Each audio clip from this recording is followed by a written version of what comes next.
இந்த பாலாறு வருது. பில்லூர் நீங்க பார்த்திருப்பீங்க. அன்னைக்கு வந்தேன், பில்லூருக்கு வந்தேன். ஆந்திராவில் தடுப்பணை கட்டினாங்கன்னு நான் தான் முதல் அந்த ஸ்பாட்டுக்கு போய் பண்ணதுக்கு பிறகு தான் அந்த தடுப்பணையை நிறுத்திட்டாங்க. இல்லை 50 அடி கட்டியிருப்பாங்க, 6 அடியில் நிறுத்திட்டாங்க. அப்படி பாலாற்றை பாதுகாக்க வேண்டும் என்ற நோக்கத்திலே தான் 2 நாள் நடைபயணத்தை மேற்கொண்டேன். பாலாற்றை காப்போம் என்று எங்களுடைய மருத்துவர் ஐயா அவர்கள் 1996ஆம் ஆண்டிலே இங்கே வாணியம்பாடியிலிருந்து வாலாஜா வரைக்கும் 3 நாள் சைக்கிள் பயணம். எப்போ? 1996. அப்பவே 5000 இளைஞர்களுடன் பாலாற்றை காப்போம் என்று 3 நாள் சைக்கிள் பயணம் போனார் மருத்துவர் ஐயா அவர்கள். எதுக்கு அதெல்லாம் நாங்கள் செய்கிறோம்? உங்களுடைய நலனுக்காக தானே.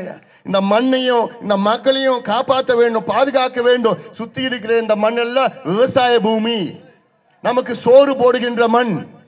1000 ஆண்டுகள் நமக்கு உணவளித்த மண். இனி 1000 ஆண்டுகள் நம் சந்ததியினருக்கு உணவளிக்கின்ற மண். இந்த மண்ணை காப்பாற்றுவது, பாதுகாப்பது நம் கடமை. இது நம் கடமை.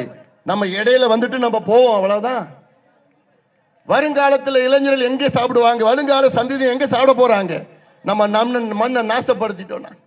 இங்க வாணி டெக்குன்னு ஒரு தொழில் பொது நிறுவனம் கம்பெனி, இந்த தோல் பதனிடும் தொழிற்சாலையில் உள்ள ஒட்டுமொத்த அந்த கழிவுகள் அந்த வாணி டெக் கம்பெனியில வந்து அதை சுத்திகரித்து அதற்கு பிறகுதான் சுத்தமான தண்ணியே பாலாத்துல விடணும். அப்படின்னா அப்படி செய்யறாங்களா?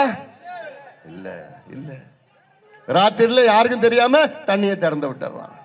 தண்ணி இல்ல, அது கழிவு, சாக்கடை கழிவு, ரசாயன கழிவு, கெமிக்கல் பொல்யூஷன். அப்படியே அல்ல, குரோமியத்துல இருந்து மர்க்கரியில இருந்து என்னென்ன இருக்கு அப்படியே பாலாத்துல இங்க அப்படியே போகுது. வாணிடெக் அதெல்லாம் நிச்சயமா இதெல்லாம் இதை இப்படி ஒரு சுத்திகரிப்பு இல்லாத தொழிற்சாலைகளை மூட வேண்டும் என்று உச்ச நீதிமன்றமே தீர்ப்பு வழங்கியிருக்கிறது. இந்த ஆண்டு ஜனவரி மாதம் 30ஆம் தேதி உச்ச நீதிமன்றத்தில் ஒரு தீர்ப்பு. என்ன?